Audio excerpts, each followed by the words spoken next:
Pagdating ng ika-15 kaarawan ni Ethel, nakahanda na siyang umalis patungo sa Magic Academy, at kitang-kita sa mukha ng kanyang ina kung gaano siya kamimiss nito. Kinayla siya sa isang huling mahigpit na yakap bago pakawalan, at parehong kumaway sina Moria at Frasier habang siya'y umaalis. Habang naglalakad palayo, tahimik na nangako si Ethel sa kanyang sarili na sa pagkakataong ito ay lalampasan niya ang bawat limitasyon na ipinataw ng kanyang talento sa kanya. Pagkatapos maglakbay ng kaunti, napansin niya ang isang bahay kape sa malapit at nagpasya siyang huminto para magpahinga.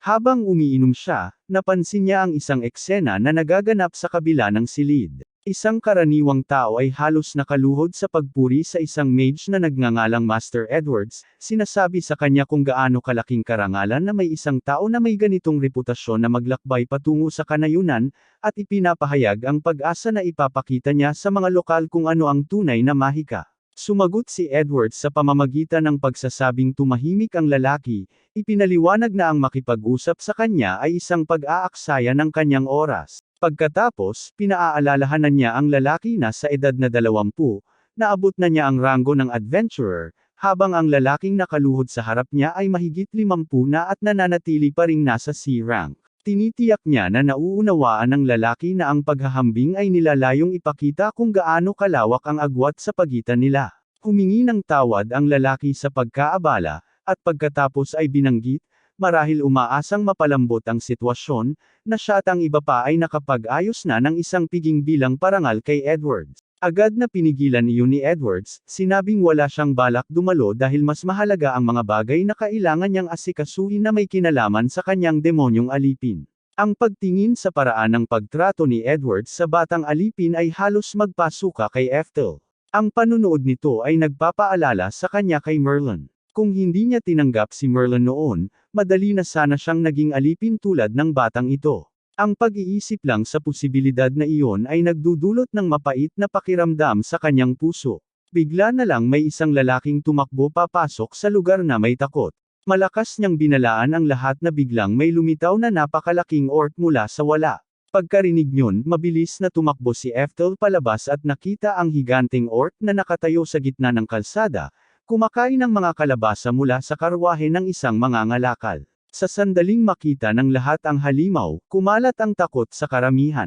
Agad na nagsisigaw at tumatakbo ang mga taga-bukirin sa takot, kumbinsido na lahat sila ay mamamatay.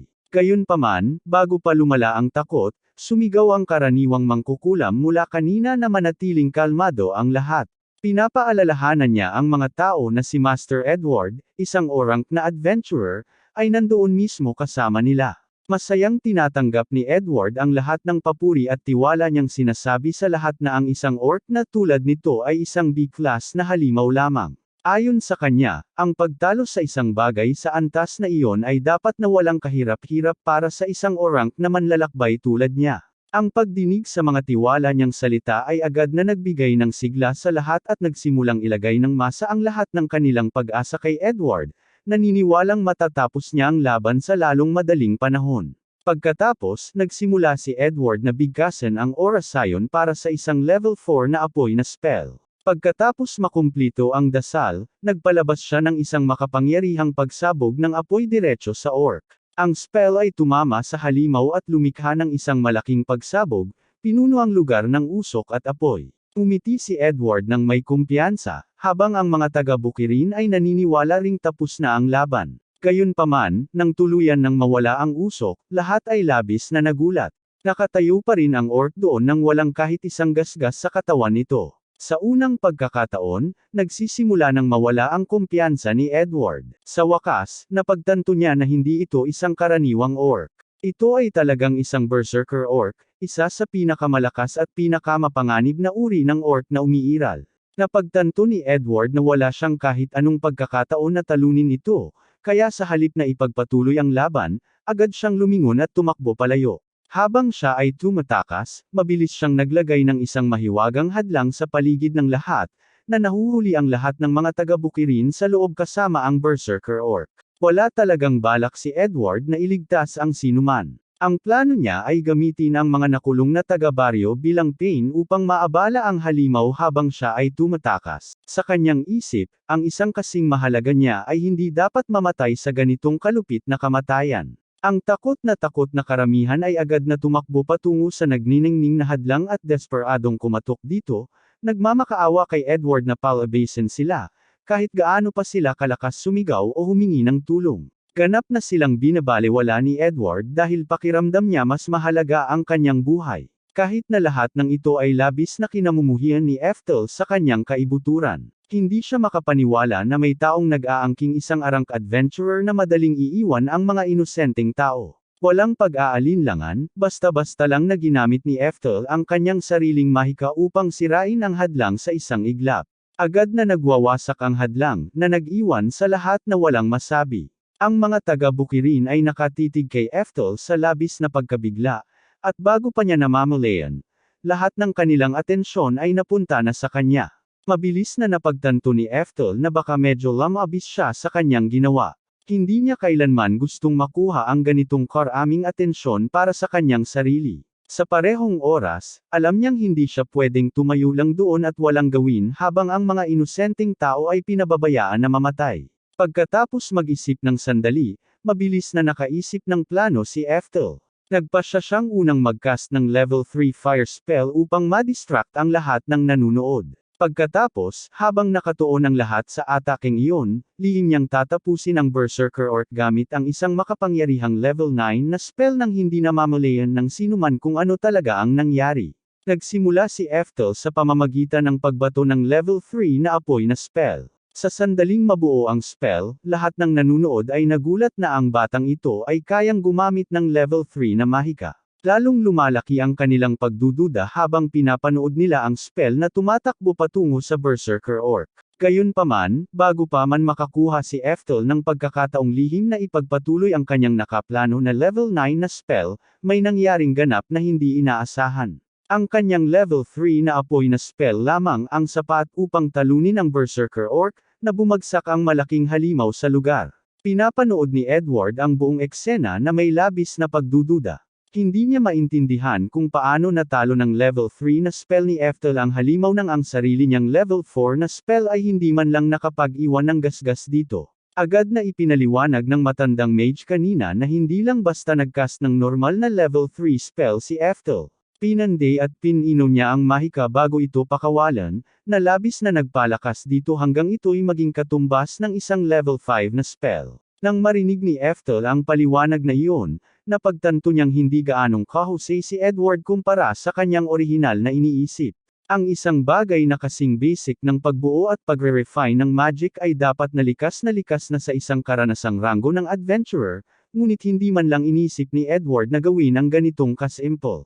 Napagtanto ni Ethel na nakakuha siya ng mas maraming atensyon kaysa sa inaasahan niya dahil lahat ng tao sa paligid niya ay nakatingin sa kanyang direksyon, ngunit ilang segundo lang ang lumipas, napansin niya na hindi pala siya ang tinitingnan nila. Lahat sila ay nakatingin sa higanteng nagliliyab na halimaw sa likod niya dahil akala nila mabango ito habang lahat ay abala.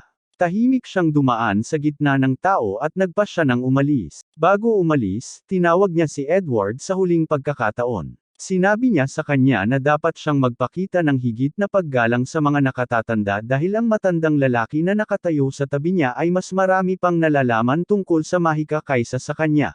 Pinapaalalahanan din ni Ethel si Edward na ang pag-trap sa mga tao sa loob ng barrier na iyon ay basically attempted murder at ang sinumang sumusubok pumatay ng iba ay walang karapatang magmay-ari ng mga alipin. Sinabi niya kay Edward na palayain ang demo niyang babae at sumuko. Ang pagkakita sa kabaitan at kalmado ni Ethel ay nagbigay sa demo niyang babae ng ibang pananaw sa kanya. Habang nagpapatuloy si Ethel sa kanyang paglalakbay, tahimik siyang sumusunod sa likuran niya sa loob ng ilang sandali. Sa wakas, napansin siya ni Ethel at humarap upang tanungin kung ano ang gusto niya. Ang demo niyang babae ay nagtanong ng may kaba kung magiging kanyang amo siya, na lubos na nagulat si Ethel. Pagkatapos ay lumuhad siya at nagmamakaawa, ipinaliwanag na kung walang mag-aangkin sa kanya, mahuhuli siya bilang isang tumakas na alipin. Alam ni Ethel na ngayon ay naputol na ang ugnayan niya sa kanyang dating amo. Sa teknikal na aspeto, siya ay malaya na, ngunit nangangahulugan din ito na anumang estranghero o malupit na tao ay maaaring pilitin siyang maging alipin nila. Maaari pa siyang mapunta sa isang tao na mas masahol pa kay Edward. Dahil siya ay isang demonyo, nagtataka si Ethel kung paano siya naging alipin sa unang pagkakataon. Ipinaliwanag niya na pagkatapos matalo ng kanyang angkan sa isang digmaan laban sa mga bansang tao noong unang panahon, pinagsamantalahan sila ng mga tao, at mula noon, ang kanyang mga tao ay namuhay bilang mga alipin. Nang marinig ang kanyang kwento, napagtanto ni Ethel na kapag ang isang tao ay naging alipin, halos imposibleng makaalpas sa buhay na iyon. Ang demonyang babae ay nagbunyag din na siya ay kamag-anak ni Merlin, ang punong guro ng Akademya ng Mahika. Nang marinig iyon, lumaki ang mga mata ni Ethel sa gulat. Siya pa rin ang parehong Merlin na nakilala niya mahigit 400 taon na ang nakalipas, at siya na ngayon ang punong guro ng Akademya. Ang pag-alam kung gaano siya naging matagumpay ay pumupuno sa kanya ng pagmamalaki. Pagkatapos ay naalala niya na ang mga demonyo ay nabubuhay ng napakatagal, kaya't may katuturan na buhay pa siya. Tinanong ni Ethel ang pangalan ng demonyang babae, at sinabi niya na Anastasia ito. Alam na isa siya sa mga kamag-anak ni Merlin. Hindi kayang iwan ni Ethel ang babae, o hayaan siyang magpatuloy sa pagdurusa. Sa huli, pumayag siyang maging kanyang amo. Nakarating sila sa bayan bago magtakip silim, at tinanong ni Anastasia kung bakit sila huminto doon. Ipinaliwanag ni Ethel na ang pagsusulit para sa pagpasok sa Akademya ng Mahika ay gaganapin doon kinabukasan. Nagulat si Anastasia nang marinig na mag-aaral siya, lalo na't napakalakas na niya.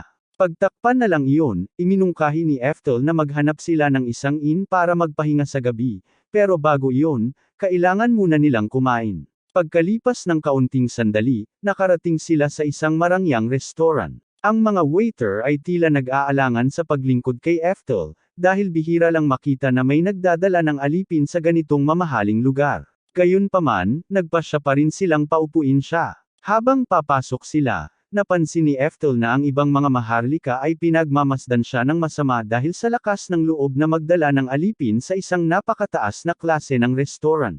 Pagkatapos umupo, napansin ni Ethel na nakaupo si Anastasia sa sahig imbes na gumamit ng upuan. Ipinaliwanag niya na ang mga alipin ay dapat lumuhad sa tabi ng kanilang mga Panginoon upang makasagot sila sa kanilang mga pangangailangan anumang oras. Sinabi lang ni Ethel na kalimutan na niya ang lahat ng natutunan niya bilang alipin at umupo sa upuan sa halip. Sa sandaling umupo si Anastasia. Isa sa mga waiter ang lumapit at sinabi kay Ethel na labag sa mga patakaran ng restoran para sa mga alipin na umupo sa mga upuan dahil ang lugar ay para lamang sa mga bisitang mataas ang uri. Nagsimula pa siyang isipin na masyadong mahirap si Ethel para makapagbayad ng pagkain doon, pero nagbago ang lahat ng ailapag ni Ethel ang 3 dragon drops sa mesa, na nagpaiwan sa waitress na walang masabi. Iniisip ni Ethel na hindi pa ito sapat, kaya't inilabas niya ang natitirang dragon drops na nakatago sa ilalim ng kanyang jacket. Agad na napagtanto ng waiter na ang isang dragon drop ay nagkakahalaga lamang ng 500 ginto, kaya't binago niya ang kanyang asal, mabilis na humingi ng tawad, at sinabi sa natitirang mga tauhan na ihain kay Ethel at sa kanyang bisita ang pinakamainam na pagkain sa menu. Nang dumating na ang pagkain, handa nang kumain si Ethel, ngunit napansin niyang masyadong kinakabahan pa rin si Anastasia para hawakan ang kanyang pagkain dahil siya ay isang alipin. Muling sinabi ni Ethel sa kanya na kalimutan na ang lahat ng iyon at mag-enjoy na lang sa pagkain. Aaminin niya na malamang na pinabayaan siya ng karamihan sa kanyang buhay, at posible ring isang araw ay masaktan niya ang kanyang damdamin nang hindi niya namamalayan. Kung mangyari man iyon, sinabi niya sa kanya na may karapatan siyang magalit sa kanya at sabihin ito sa kanya. Si Anastasia ay talagang nagulat na mayroong taong magpapakita sa kanya ng labis na kabaitan at katarungan at masaya siyang pumayag. Kinabukasan, pumunta sila sa Magic Academy upang magparehistro para sa entrance exam. Pinasalamatan din ni Anastasia si Ethel sa pagbili ng mga bagong damit para sa kanya, at sinabi ni Ethel na bagay ang mga ito sa kanya, habang iniisip pa ito ng mas mabuti.